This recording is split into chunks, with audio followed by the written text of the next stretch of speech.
Itukuzwe damu ya Kristo. Karibu mpendwa mtazamaji wa Mwangaza Digital, nawe mpendwa msikilizaji wa Radio Mwangaza FM, tuweze kusikiliza na kutafakari ujumbe wa Mtakatifu Gaspari siku ya leo, ikiwa ni Mei 16. Kwa sasa tuishi kufuatana na mapenzi yake matakatifu sana, na iwe faraja yetu katika jambo lolote. Kwa sasa tuishi kufuatana na mapenzi yake matakatifu sana, na iwe faraja yetu katika jambo lolote. Ujumbe wa Mtakatifu Gaspari kama unavyojieleza na lengo la kutukumbusha umuhimu wa kuishi kwa kufuata mapenzi ya Mungu katika maisha yetu ya kila siku. Katika maandiko matakatifu tunakumbushwa mara nyingi kuhusu umuhimu wa kutafakari na kufuata mapenzi ya Mungu. Warumi sura ya 12 aya 2, Biblia inatukumbusha kwamba tusifananishwe na ulimwengu huu, bali tugeuzwe kwa kutafakari na kufanywa upya nia zetu, ili kujua nini kilicho mapenzi ya Mungu, kilicho chema, kilicho na furaha na kilicho kamili.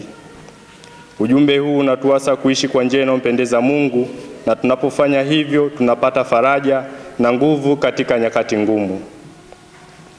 Tunapokabiliana na changamoto tukiwa na imani katika mapenzi yake, tunaweza kuwa na uhakika kwamba Mungu yupo pamoja nasi.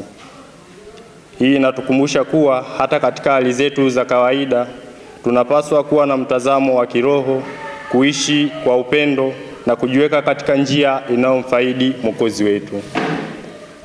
Hivyo basi, tunapotafakari na kusikiliza ujumbe huu, tuzingatie umuhimu wa kuishi kwa utii, kufuata uelewa wa Mungu na kupata faraja katika ahadi zake, ili tuwe na maisha yenye maana na yaliyokusudiwa. Hii inatufundisha kwamba ni muhimu kuwasiliana na Mungu kwa njia ya sala na tafakari, ili tusonge mbele katika imani na mapenzi yake. Mpendwa mtazamaji wa Mwangaza Digital na msikilizaji wa Radio Mwangaza FM, tumuombe Mungu kwa maombezi ya Mtakatifu Gaspari atujalie kuishi kufuatana na mapenzi yake, ili tuweze kuwa na faraja katika kila jambo tunalofanya. Itukuzwe damu ya Kristo. Niliyekuletea tafakari hii ni mimi Frateri Armando Jackson, frateri wa shirika wa misionari wa damu azizi ya Yesu.